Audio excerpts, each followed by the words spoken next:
కొంతమంది అందుతే జుట్టు అందకపోతే కాళ్ళు పట్టుకునే రకం. సరిగ్గా డొనాల్డ్ ట్రంప్ కూడా అదే బాపతు. భారత్పై డొనాల్డ్ ట్రంప్ యూటర్న్ తీసుకున్నాడా? త్వరలోనే భారత్పై ట్రంప్ టారిఫ్స్ వెనక్కి తీసుకోబోతున్నాడా?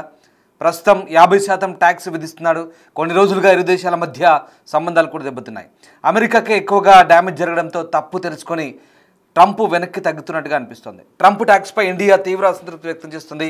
అమెరికాలోనూ ట్రంప్ తీరుపై తీవ్ర విమర్శలు వస్తున్నాయి. దీంతో వైట్ హౌస్లో భారత్ సంబంధాలు పూర్తిగా కట్ అయ్యాయి. స్వయంగా ట్రంప్ ఫోన్ చేసినా మోదీ పట్టించుకోలేదు. ఇటీవల చైనా టూర్కు ప్రధాని మోదీ వెళ్లారు. అప్పటి నుంచి ట్రంప్ వెనక్కి తగ్గుతున్నారు. తాజాగా ప్రధాని మోదీ గురించి అమెరికా అధ్యక్షుడు ట్వీట్ చేశారు.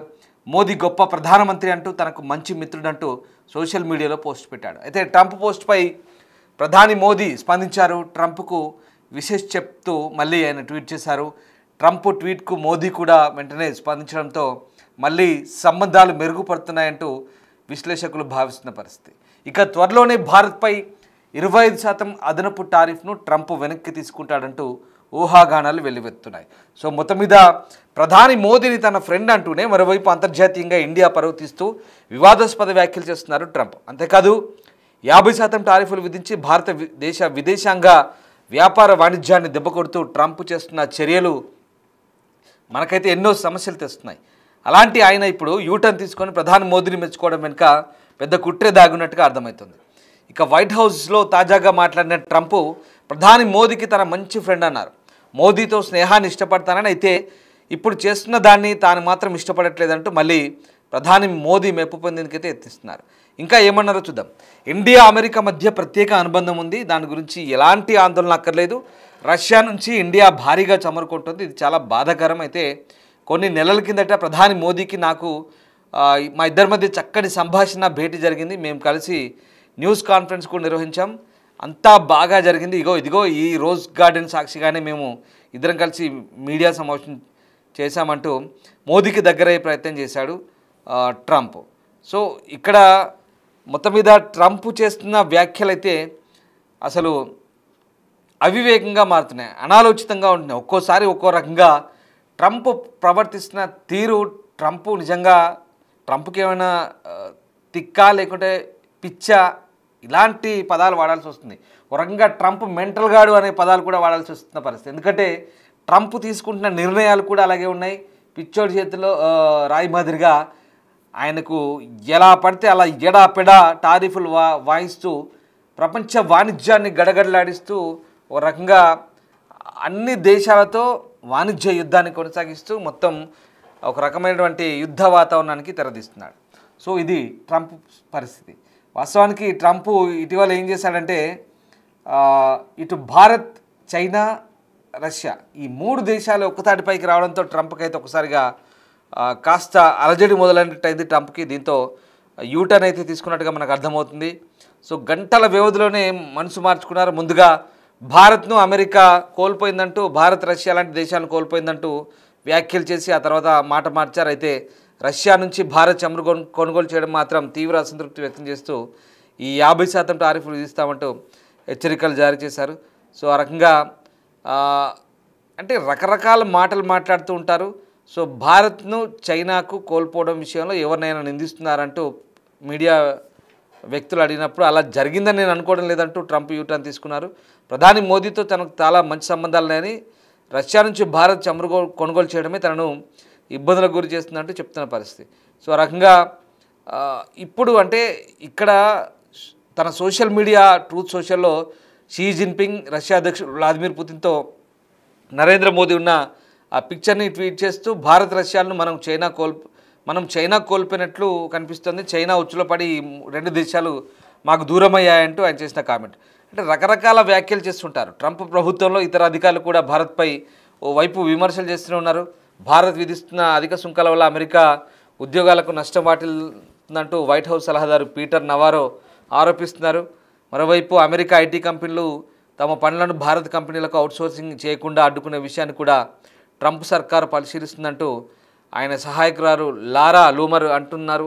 అయితే ఆమె తన ఆరోపణలకు ఎలాంటి ఆధారాలు చూపలేదు. ఇటు వాణిజ్య కార్యదర్శి హోవార్డ్ లుత్నిక్ మాత్రం చర్చలకు సిద్ధమే కానీ కొన్ని షరతులు ఉంటాయంటూ ఆయన మాట్లాడతారు.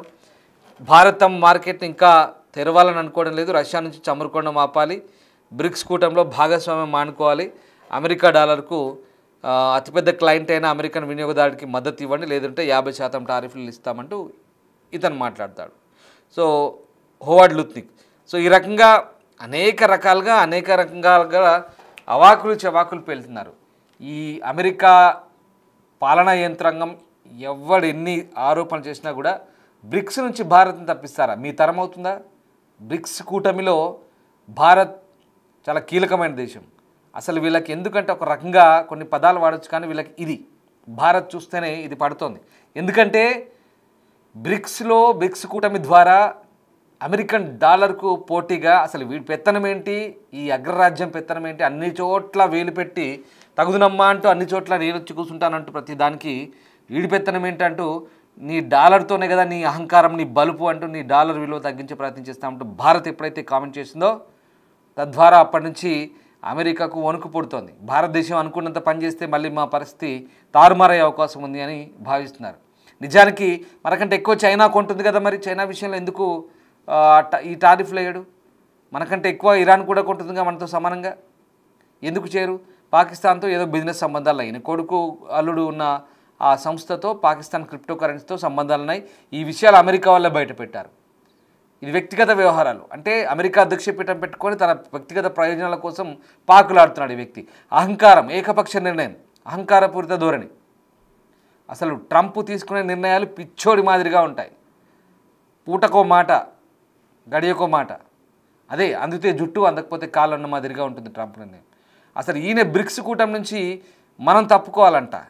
ఎంత వీళ్ళ వాదనలు చూస్తుంటే ఎంత విచిత్రంగా ఉందో.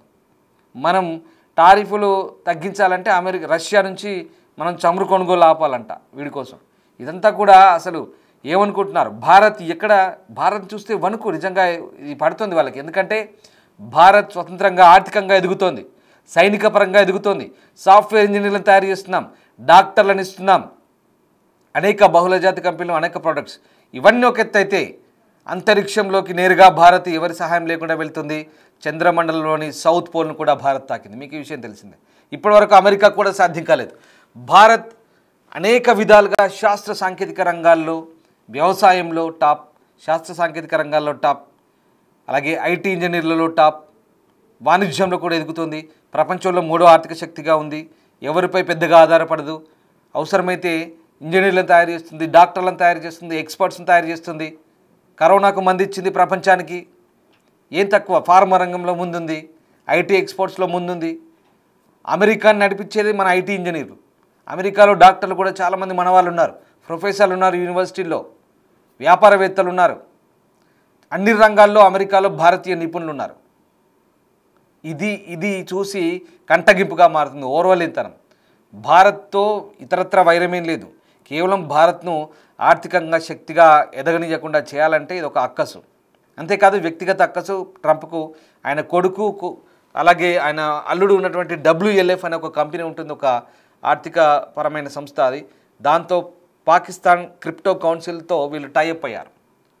సో అక్కడ ఇవన్నీ ఒక ఎత్తు అయితే భారత్ పాకిస్తాన్ యుద్ధం ఆపానంటూ పదే డబ్బా కొట్టుకుంటున్న ట్రంప్ని మనం ఖండించాం. ఆయన ఎంత అయితే డబ్బా కొట్టున్నాడో మనం అంతా ఖండించుకుంటూ వచ్చాం. మన పార్లమెంట్ వేదికగా విదేశాంగ శాఖ ప్రతిసారి ఈడెందుకు హాస్యాస్పదమైన మాటలు మాట్లాడతాడు పర్వత ఒక్క మనిషి అంటూ మనం చెప్పుకుంటూ వచ్చాం.